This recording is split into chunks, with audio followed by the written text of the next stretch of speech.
ज्ञान the treasure में आपका स्वागत है। और हम आपको बताएंगे कि राधा श्री कृष्ण से हमेशा अलग क्यों रही, दोनों का विवाह क्यों नहीं हुआ, दोनों का मिलन क्यों नहीं हुआ।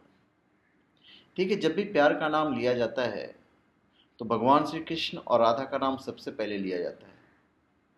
बल्कि प्रेम की इस पराकाष्ठा का अंदाज़ा इसी बात से लगाया जा सकता है कि राधा का नाम श्री कृष्ण से पहले आता है।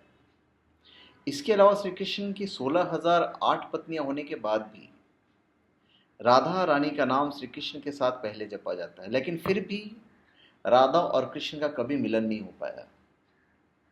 इसका कारण था एक श्राप। ब्रह्म वैवर्त पुराण में इसका पूरा वर्णन है। इस पुराण के अनुसार देवी राधा भगवान श्री कृष्ण के साथ गोलोक में निवास करती थी। अभी एक बार देवी राधा गोलोक में नहीं थी, तब श्री कृष्ण अपनी पत्नी विराजा के साथ विहार कर रहे थे। राधा ने जब अपनी प्राण प्रिय पति को किसी और के साथ विचरण करते हुए देखा तो कृष्ण को बला बुरा करने लगी। अभी राधा को क्रोधित देखकर विरजा नदी बनकर वहां से चली गई।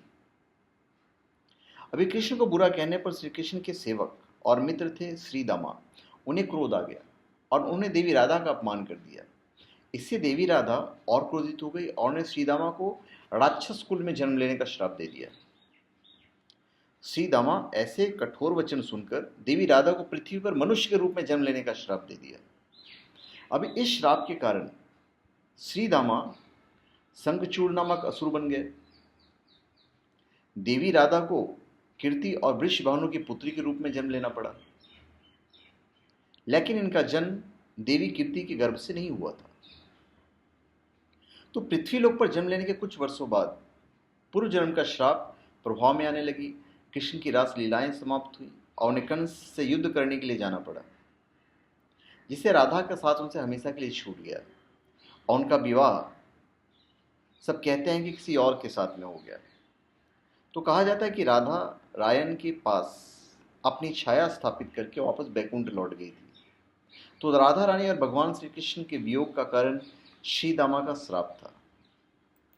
तो धन्यवाद। आप हमारे चैनल पे सब्सक्राइब करें और अपने कमेंट दीजिए। धन्यवाद।